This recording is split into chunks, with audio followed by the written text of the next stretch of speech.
मेरे प्रिय मित्रों, जय श्री राम। मैं मनोज भाई ज्योतिषाचार्य आज फिर आपके सम्मुख उपस्थित हुआ हूँ एक नए विषय को लेकर, जिसमें आज मैं कुछ ऐसी ही विषय के बारे में जानकारी दूंगा। कहीं आप ऐसी गलती तो नहीं कर रहे कि आपको कुछ चीजें नहीं बांटनी चाहिए, उनको भी आप बांट देते हैं। तो आज मैं बताऊंगा वो कौन सी चीजें हैं जिनको आप बांटने से अपने भाग्य को ही खराब करते हैं। अगर आपका भाग्य बिगड़ता है तो आप यह 7 चीजों को बांटते हैं तभी। अगर आपने ये 7 चीजें बांटी तो आपके भाग्य को बिगड़ने से कोई नहीं रोक सकता। तो वो कौन सी चीजें हैं जिनके बांटने से ही आपका भाग्य बिगड़ता है और क्या क्या परिणाम देता है अगर उन चीजों को आप बांटते हैं? वो कौन सी 7 चीजें हैं उनके बारे में मैं बताऊंगा। शुरू से आखिर तक आप मेरे साथ बने रहें, जिससे आपको पूर्ण जानकारी मिल सके और आप उसका लाभ उठा सकें। अब मैं उन लोगों से भी कहना चाहता हूं जिन लोगों ने अभी तक मेरे चैनल को सब्सक्राइब नहीं किया है, उनसे कहना चाहता हूं कि आज चैनल को सब्सक्राइब और बेल आइकन दबाना न भूले। उससे आपका लाभ ही होगा, नुकसान नहीं। साथ ही वीडियो अच्छी लगे तो दूसरों को भी शेयर करें, जिससे वो भी लाभ उठा सकें और अपने जीवन को सफल बना सकें। अब मैं बताता हूँ वो कौन सी 7 चीजें हैं और उनसे क्या प्रभाव पड़ता है आपके जीवन में बांटने से। क्योंकि आपको कुछ लोग बता देते हैं कि आप ये बांट देना, ये लेकर बांट देना।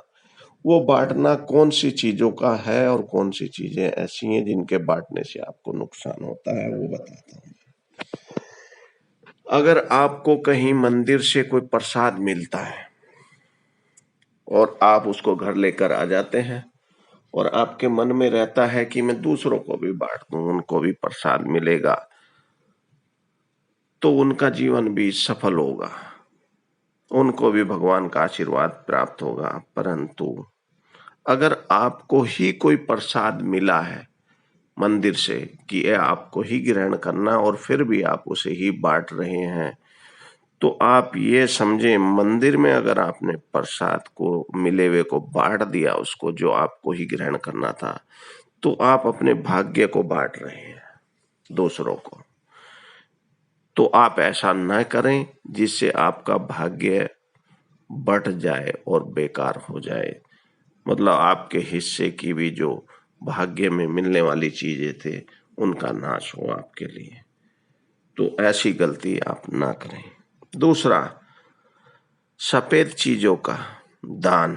बहुत लोगों को बता देते हैं कि सफेद चीजों का दान करें, वो किस कंडीशन में करना वो नहीं बताते। तो वो सफेद चीजें कौन सी हैं जिनका दान आपको नहीं करना चाहिए? एक तो दूध, दही और नमक। अगर आप बांटते हैं तो आप अपने जीवन की सकारात्मक ऊर्जा को दूसरे के पास चली जाती है, उनको बांट देते हैं। तो ऐसी चीजों का दान आप ना करें। तीसरा, कुछ लोगों के घर में छोटे बच्चे होते हैं, जब वो बड़े होने लगते हैं तो बड़े होते समय उनके कुछ कपड़े ऐसे रहते हैं जिनको वो बच्चे यूज करते हैं और बड़े होकर फिर वो यूज नहीं कर पाते।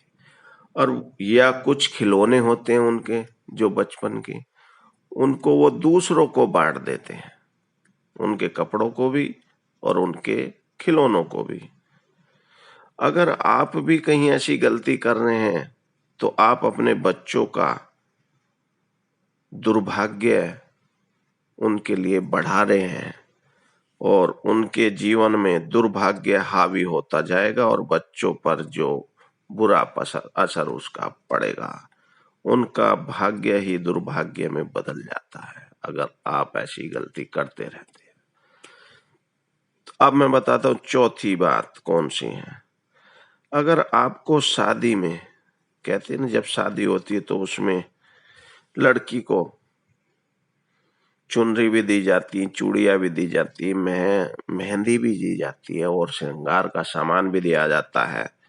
तो अगर आपको शादी में मिली हुई चुनरी या चूड़ियां या आपको अपने लिए इस्तेमाल करने वाली मेहंदी अगर आप किसी दूसरे को बांटते हैं तो उससे आपके पति के भाग्य का नाश होता है और उसका भाग्य साथ नहीं देता और उसके काम बिगड़ते चले जाते हैं।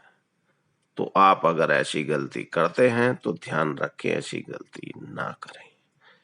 पांचवी बात, लोटा या कलश। कई बार आपको किसी पंडित ने बता दिया, किसी ने भी बता दिया कि लोटे का दान कर देना, कलश का दान कर देना। नहीं, आपको अगर लोटा या कलश का आपने दान किया तो आप अपने जीवन में दरिद्रता को बुलावा दे रहे हैं और दरिद्रता का प्रकोप आपके जीवन में बढ़ता जाएगा और आप दरिद्र होते जाएंगे। जितना आप लोटे का या कलश का दान करेंगे उतनी ही दरिद्रता आपके ऊपर हावी होगी।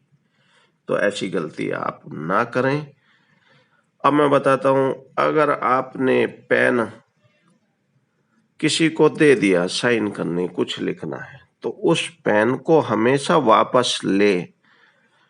अगर आप उसको दिया हुआ पेन वापस नहीं लेते तो आपकी बुद्धि का नाश होता है। तो अगर आप किसी को दे देते हैं तो उस पेन को वापस जरूर ले, ताकि आपकी बुद्धि का नाश ना हो, बुद्धि आपकी खराब ना हो, आपको बुद्धि का विकास ना रुके। अब मैं बताता हूं सातवीं चीज कौन सी। कुछ लोग देखते हैं कि जूते चप्पल आपके पुराने हो गए, छोटे हो गए, किसी को भी दे दो ऐसे ही। वो ऐसे ही किसी को नहीं देना। अगर आप जूते चप्पलों का दान करते हैं तो आप ये समझें अपने लिए शनि का प्रकोप बढ़ाते हैं और आपका भाग्य बिगड़ता चला जाता है। वो आप केवल उन्हीं लोगों को दान कर सकते हैं जिनको आवश्यकता है, जिनके पास वो चीजें नहीं है, गरीब हैं, खरीद नहीं सकते।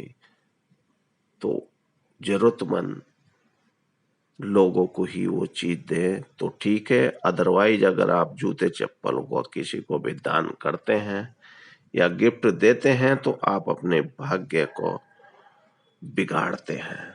तो आप ऐसी गलती अगर कर रहे हैं अपने जीवन में तो इन सभी को दूर करें, नहीं तो आपके लिए जो मैंने बातें बताई हैं उनका नुकसान आपके साथ होगा। और जो ऐसी गलती करते चले आ रहे हैं वो अपने आप स्वयं देख लें कि उनके साथ में ऐसा हो रहा है या नहीं। तो मेरे मित्रों, दोस्तों, जो मैंने बातें बताई उन पे गौर करें और विश्वास कर इन सभी कार्यों को ना करें जो मैंने आपको बताए हैं, नहीं तो दुष्परिणाम आप ही को झेलने हैं। तो मेरे मित्रों, दोस्तों, मेरे विचार से सारी बातें आपको समझ में आ गई होंगी। फिर भी अगर कोई मन में डाउट पर्सन हो तो आप पूछ सकते हैं। मेरे चैनल के कमेंट बॉक्स में आप लिख कर भेज दें। जो भी आपका प्रश्न होगा उसका उत्तर मैं जरूर दूंगा और आपका मार्गदर्शन जरूर करूंगा। साथ ही वीडियो अच्छी लगे तो दूसरों को भी शेयर करें, जिससे वो भी लाभ उठा सकें और अपने जीवन को सफल बना सकें। और जिन लोगों ने अभी तक चैनल को सब्सक्राइब नहीं किया है, आज चैनल को सब्सक्राइब और बेल आइकन दबाना न भूलें। इन्हीं सभी बातों के साथ आज मैं फिर अपनी वाणी को विराम देता हूं। कल फिर मुलाकात करेंगे ऐसे ही एक नए विषय को लेकर। आप मेरे साथ बने रहें, जुड़े रहें। मैं ऐसे ही आपका मार्गदर्शन करता रहूंगा और जानकारी देता रहूंगा। जय श्री राम।